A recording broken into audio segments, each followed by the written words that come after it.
I ran into this last week. Here's what fixed it for me. If your TikTok profile has been suspended, don't worry, you can take steps to recover it. Here is a simple guide to help you through the process. Step 1. Open the TikTok app.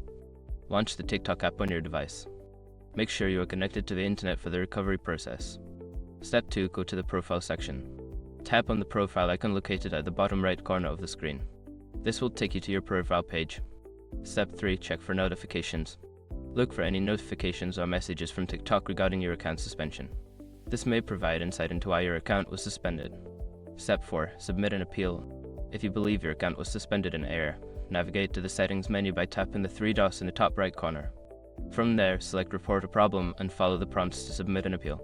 Step 5. Wait for a response. After submitting your appeal, be patient and wait for TikTok to respond. This can take several days, so keep an eye on your email for any updates. If you don't receive a response within a week, consider reaching out to TikTok support directly through their website. Good luck, and I hope you get your profile back soon.